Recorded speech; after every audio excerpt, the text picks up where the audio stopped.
কোহিনূর নামটার মানে হলো আলোর পর্বত। নামটা শুনলেই কেমন একটা বিশাল ব্যাপার মনে হয়, তাই না? এটা কিন্তু শুধু বিশ্বের সবচেয়ে বিখ্যাত হীরাগুলোর মধ্যে একটা নয়, সম্ভবত সবচেয়ে কুখ্যাতও বটে। মানে এর সৌন্দর্য নিয়ে তো কোনো কথাই হবে না, একেবারে কিংবদন্তির মতো। কিন্তু এর সাথে জড়িয়ে আছে এমন এক ইতিহাস যেটা রক্তে ভেজা, বিশ্বাসঘাতকতায় ভরা। আসলে কোহিনূরকে শুধু একটা দামি পাথর বললে ভুল হবে। এটা যেন ক্ষমতা, লোভ আর ধ্বংসের একটা জ্বলজ্বন্ত প্রতীক হয়ে উঠেছে। আর এই হীরার সাথে জড়িয়ে আছে একটা ভয়ঙ্কর অভিশাপের গল্প। বলা হয় এক প্রাচীন হিন্দু পুঁথিতে একদম পরিষ্কার করে লেখা আছে, যে পুরুষ শাসকই এই হীরার মালিক হবে সে হয়তো সারা দুনিয়া জয় করবে, কিন্তু তার সাথে সাথে পৃথিবীর সমস্ত দুর্ভাগ্য তার ঘাড়ে চেপে বসবে। শুধু ঈশ্বর বা কোনো নারী যদি এটা পড়েন তাহলেই নাকি কোনো বিপদ হবে না। আর এই কথাটাই, এই একটাই কথা যেন কোহিনূরের পুরো রক্তমাখা ইতিহাসের চাবিকাঠি। শতকের পর শতক ধরে দেখা গেছে যে রাজার হাতেই এই হীরাটা গেছে তার শেষটা হয়েছে খুবই মর্মান্তিক। তো প্রশ্নটা হলো, এই যে অভিশাপের কথা আমরা শুনছি, এটা কি শুধুই একটা লোককথা, একটা বানানো গল্প, নাকি এর পেছনে সত্যিই কোনো ঐতিহাসিক ভিত্তি আছে?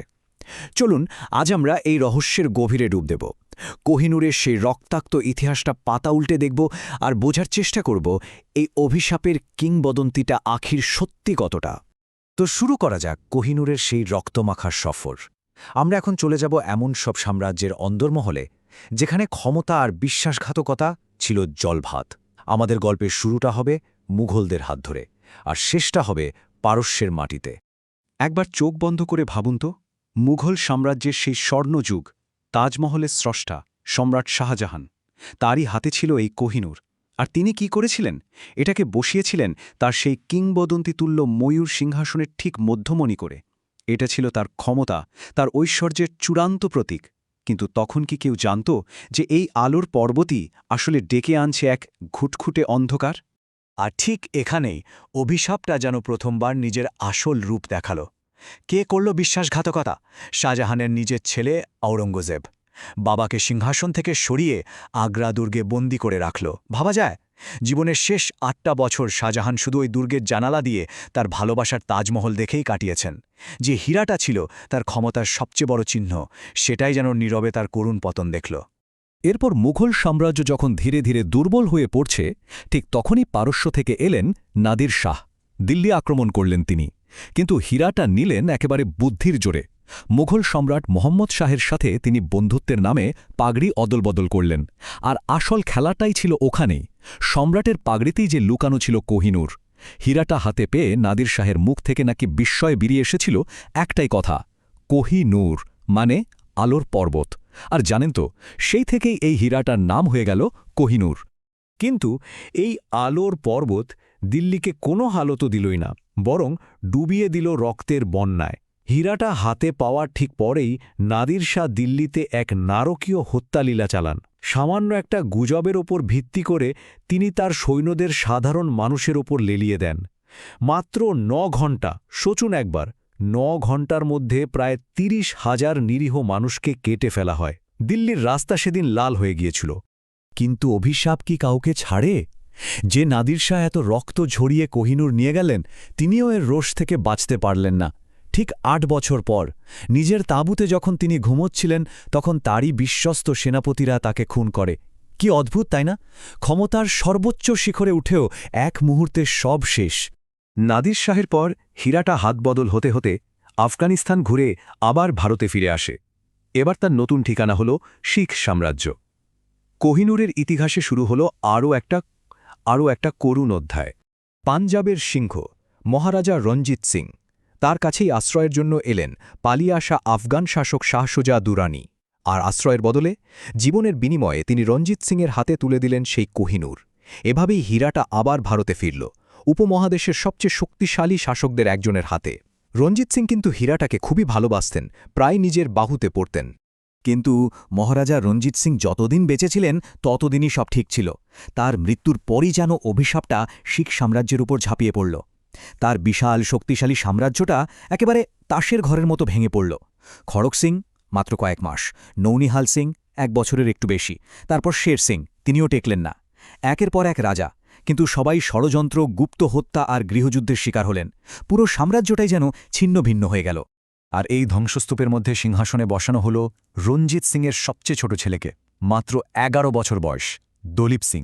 কিন্তু ততদিনে যা হওয়ার হয়ে গেছে, ব্রিটিশরা পাঞ্জাব দখল করে নিয়েছে, আর ১৮৪৯ সালে লাহোর চুক্তিতে সই করিয়ে এই শিশু রাজার হাত দিয়েই তার রাজ্য সবকিছু আর তার সাথে সেই কোহিনূর তুলে দেওয়া হলো ইংল্যান্ডের রানীর হাতে। ভাবুন তো, একটা বাচ্চার হাত দিয়ে একটা গোটা সাম্রাজ্যের সূর্য ডুবে গেল। তো হীরাটা এবার পাড়ি দিল ৭ সমুদ্র ১৩ নদী, পৌঁছাল ব্রিটিশদের হাতে। এক নতুন সাম্রাজ্য, নতুন দেশ। কিন্তু প্রশ্নটা হলো, কোহিনূরের সাথে কি তার অভিশাপটাও ইংল্যান্ডে গিয়ে পৌঁছেছিল? ব্রিটিশরা কি পেরেছিল এই অভিশাপকে ফাঁকি দিতে? ইংল্যান্ডে যাওয়ার পর রানী ভিক্টোরিয়ার স্বামী প্রিন্স অ্যালবার্ট হীরাটার কাঠ দেখে ঠিক খুশি হলেন না।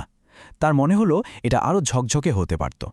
তা তারই নির্দেশে ১৮৫২ সালে হীরাটাকে আবার নতুন করে কাটা হলো। আর এর ফল, হীরাটা তার মূল ওজনের প্রায় ৪০% বেশি হারিয়ে ফেলল। ১৮৬ ক্যারেট থেকে সোজা ১০৫ ক্যারেটে নেমে এলো। অনেকে বলেন এই কাজটা করে শুধু এর চেহারা নয়, এর ঐতিহাসিক পরিচয়টাই যেন বদলে দেওয়ার চেষ্টা করা হয়েছিল।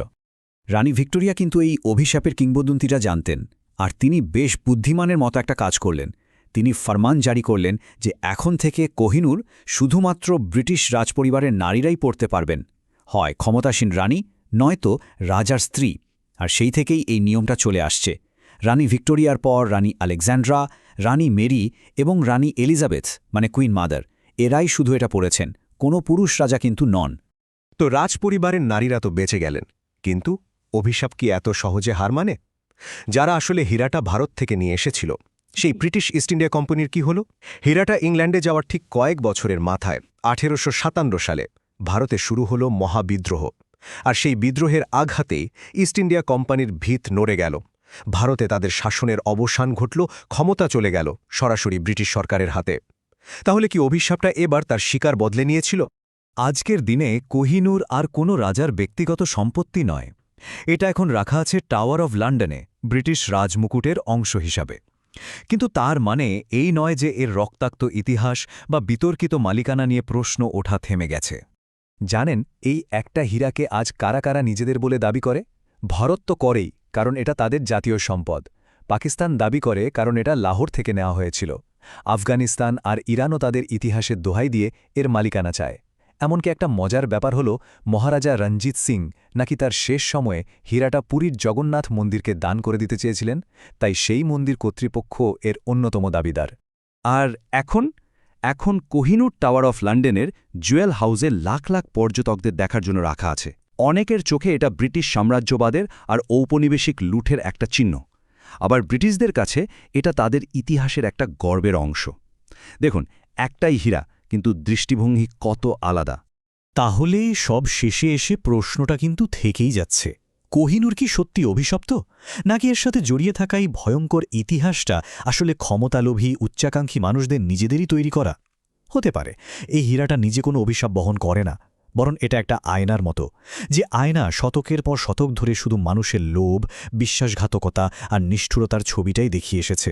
আসল সত্যিটা কি, সেই সিদ্ধান্তটা না হয় আমরা প্রত্যেকে নিজের মতো করে নিলাম।